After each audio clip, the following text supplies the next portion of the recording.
Bismillahirrahmanirrahim. Para pejabat Kebalku, Assalamualaikum. Di sini kami akan mempresentasikan tugas cloud computing yang telah kami pilih, yaitu dengan judul Google Cloud Platform. Sebelumnya sebelum kami mempresentasikan, izinkan saya untuk memperkenalkan terlebih dahulu teman-teman saya di sini. Ada Imada Sultan, ada saya sendiri yaitu Muhammad Musafwan, lalu ada Najma, dan yang terakhir ada Salsa Mutia Putri Fadilah. Apa itu Google Platform? Jika Anda tidak tahu, maka saya akan jelaskan apa itu Google Platform. Google Platform atau bisa disingkat dengan GCP adalah platform komputasi awan yang disediakan oleh Google yang memungkinkan pengguna untuk mengakses sumber daya teknologi informasi seperti server virtual, jaringan, penyimpanan data, dan layanan komputasi lainnya secara online. GCP menyediakan berbagai layanan cloud computing yang dapat digunakan untuk mengembangkan, menguji, dan memelihara aplikasi dan layanan online. Selanjutnya akan dilanjutkan oleh Najma. Selanjutnya yaitu Cloud Service Model pada Google Cloud Platform.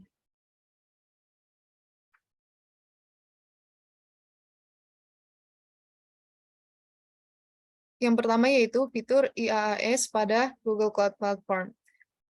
IaaS atau Infrastructure as a Service adalah layanan yang menyediakan infrastruktur IT seperti komputasi, penyimpanan, dan sumber daya jaringan.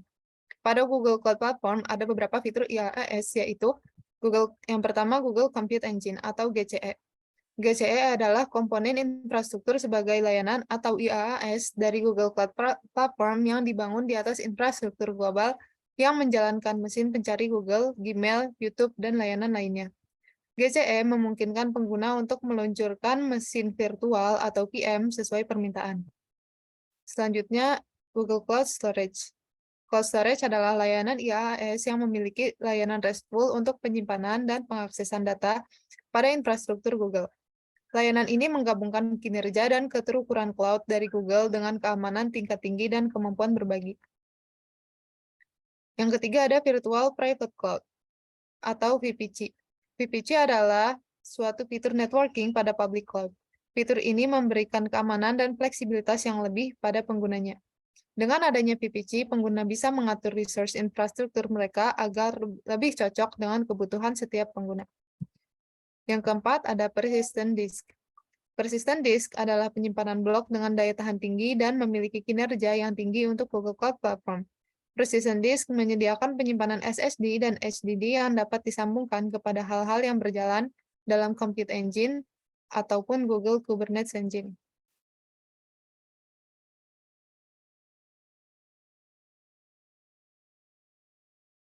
Selanjutnya yaitu Platform as a Service atau PaaS. PaaS ini adalah model cloud computing berbentuk platform yang digunakan user untuk membuat aplikasi di atasnya. Pada Google Cloud Platform memiliki beberapa fitur PaaS, yaitu yang pertama Google App Engine, yang kedua Google Cloud Run, dan yang ketiga Google Cloud Function. Yang pertama Google Cloud App Engine adalah sebuah platform as a service PaaS dari Google yang menyediakan layanan untuk menghosting aplikasi, mulai dari web dan mobile atau IoT backend. Dengan App Engine, maka hanya perlu fokus dalam mengembangkan aplikasi dan menggugahnya ke Google App Engine. Infrastruktur yang digunakan untuk menjalankan aplikasi sepenuhnya menjadi tanggung jawab dari Google. Yang kedua ada Google Cloud Run. Google Cloud Run adalah fitur Platform as a Service PaaS dari Google Cloud Platform yang memungkinkan pengembang untuk menjalankan aplikasi secara otomatis dalam kontainer Docker. Dengan Google Cloud Run, pengembang dapat dengan mudah menyebarkan aplikasi yang telah dikemas dalam kontainer ke lingkungan cloud, tanpa perlu memikirkan infrastruktur di baliknya. Yang ketiga yaitu Google Cloud Function. Google Cloud Function adalah solusi komputasi tanpa server dari Google untuk membuat aplikasi yang dikendalikan oleh peristiwa. Cloud Function berfungsi sebagai lapisan penghubung agar dapat membangun logika antara beberapa layanan Google Cloud Platform dengan mendeteksi dan merespon peristiwa. Dalam hal ini, pengembang hanya perlu mengatur fungsi yang diaktifkan oleh peristiwa tertentu. Selanjutnya yaitu akan dijelaskan oleh Salsa. Baik, selanjutnya adalah fitur SaaS. Fitur atau SaaS atau Software as a Service adalah model perangkat lunak berbasis cloud yang mengirimkan aplikasi ke pengguna akhir melalui internet. Pada Google Cloud Platform ini memiliki beberapa fitur SaaS, yaitu yang pertama ada Google Workspace atau sebelumnya dikenal dengan G Suite. Yang kedua ada Google Cloud Marketplace. Yang ketiga ada Google Cloud Search. Dan yang keempat ada Google Cloud Vision.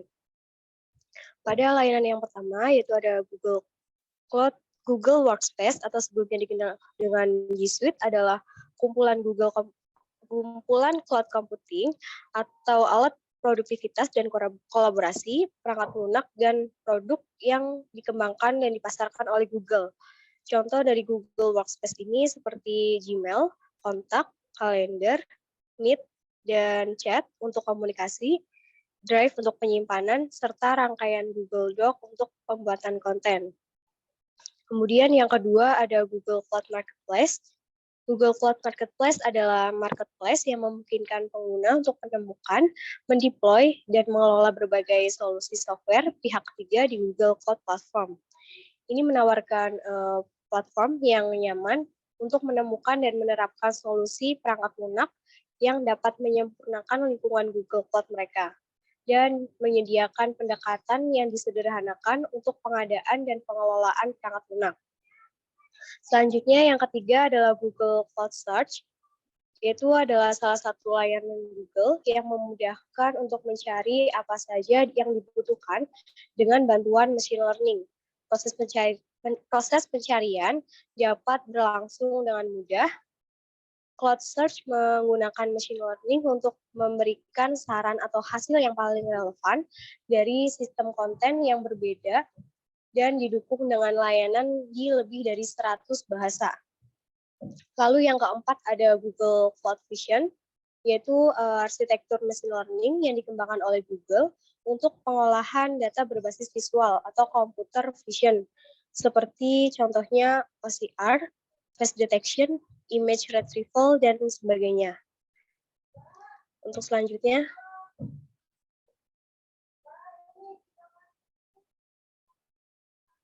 adalah arsitektur pada Google Cloud Platform.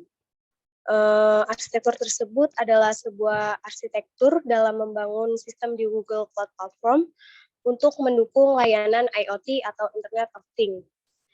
Dengan layanan Google Cloud Platform ini jadi lebih praktis karena layanan dapat digunakan untuk berbagai hal seperti Google Compute Engine inti yang berbasis fungsi untuk build atau membangun, dan BigQuery berbasis aplikasi yang digunakan dalam analisis data. Pada arsitektur tersebut, data-data dari device, yaitu data berbentuk HTTP, dikumpulkan ke dalam data App Engine untuk menempatkan data bersama-sama sehingga menjadikan data lebih besar. Kemudian data yang berada pada App Engine masuk pada tahapan batch aggregation di dalam BigQuery. Pada tahapan ini, saat menggunakan agresi batch, ada beberapa komponen yang berisi pengaturan yang dapat diubah untuk meningkatkan kinerja solusi. Selanjutnya, tahapan berikutnya adalah melakukan analisis pada Compute Engine, dan kemudian masuk pada tahapan App Engine untuk proses service connection yang akan menghasilkan output atau keluaran berupa external service system atau service, dan visualisasi yang akan menghasilkan output berupa aplikasi pada device untuk kemudian bisa dengan mudah digunakan pada jarak jauh dengan data langsung. Kemudian selanjutnya data berbentuk TCP dikumpulkan ke dalam Compute Engine untuk menempatkan data pada Compute Engine. Dan selanjutnya dimasukkan dalam tahapan real-time aggregation di Compute Engine, dan sama seperti sebelumnya akan masuk pada tahapan App Engine untuk proses service connection yang akan menghasilkan output atau keluaran eksternal system atau service, dan visualisasi yang akan menghasilkan output berupa aplikasi pada device untuk kemudian bisa dengan mudah digunakan jarak jauh dengan data langsung.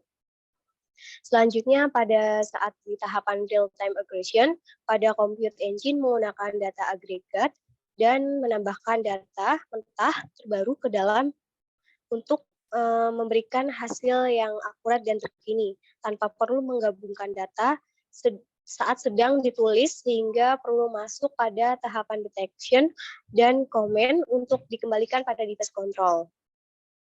Pada aggregation di Compute Engine juga dapat langsung masuk pada tahapan detection dan selanjutnya mengirimkan notifikasi berupa notifikasi email dan notifikasi di handphone. Untuk selanjutnya akan dijelaskan oleh Imada. Baik, selanjutnya ada keunggulan dan kelemahan layanan Google Cloud Platform. Pada keunggulan layanan Google Cloud Platform, yaitu yang pertama ada keamanan data terjamin.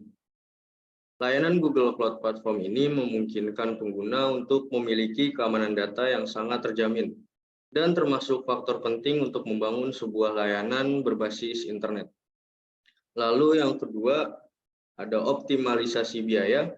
Dengan layanan ini, tidak perlu membangun infrastruktur teknologi aplikasi dan tidak perlu membeli perangkat penyimpanan seperti hard drive. Lalu yang ketiga ada fleksibel. Layanan ini dapat diakses di mana saja dan kapan saja. Untuk mengakses data yang disimpan di Google Cloud, dan dengan mudah hanya perlu menggunakan akses internet saja. Selain itu, dapat menambahkan beberapa orang dalam Google Cloud yang sama, sehingga dapat saling mengerjakan proyek secara real-time. Lalu selanjutnya, data terpusat. Penyimpanan yang terpusat sangat diperlukan untuk membangun sebuah layanan dengan skala besar, terutama jika pengguna layanan tersebut sangatlah banyak. Lalu yang kelima, keamanan dan privasi. Infrastruktur yang dibangun menggunakan cloud cenderung lebih aman. Cloud provider biasanya menyediakan firewall untuk menjaga keamanan data. Lalu yang terakhir ada performa yang optimal. Baik, selanjutnya kelemahan pada layanan Google Cloud Platform. Yang pertama yaitu kompleksitas.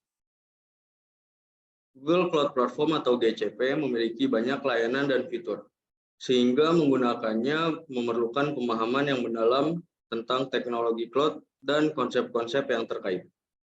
Lalu yang kedua ada biaya. Meskipun GCP menawarkan harga yang terjangkau, namun biaya penggunaan GCP bisa sangat tinggi jika pengguna tidak memperhatikan konfigurasi dan penggunaan yang tepat. Lalu selanjutnya yang ketiga dibutuhkan spesialis. Untuk memaksimalkan manfaat GCP, pengguna perlu memiliki keahlian dan pengalaman dalam penggunaan teknologi cloud, terutama jika ingin menggunakan layanan yang lebih canggih seperti big data dan machine learning. Lalu selanjutnya ada ketergantungan pada internet. GCP bergantung pada koneksi internet yang stabil. Jika koneksi internet terputus atau lambat, maka akses ke layanan GCP pasti akan terganggu. Lalu yang terakhir ada ketersediaan layanan. Meskipun Google Cloud menyediakan jaringan global dengan banyak pusat data di seluruh dunia, namun ada kemungkinan jaringan Google Cloud mengalami gangguan atau down yang dapat mempengaruhi akses dan ketersediaan layanan. Baik, selanjutnya saya serahkan kembali kepada Muhammad Hilmi Sofwan. Ya, selesai sudah presentasi dari kami. Mohon maaf sebelumnya jika ada salah. Karena kesempurnaan hanya milik Tuhan semata. Hidup terasa sepi tanpa kekasih. Cukup sekian dan terima kasih. Wassalamualaikum warahmatullahi wabarakatuh. Waalaikumsalam.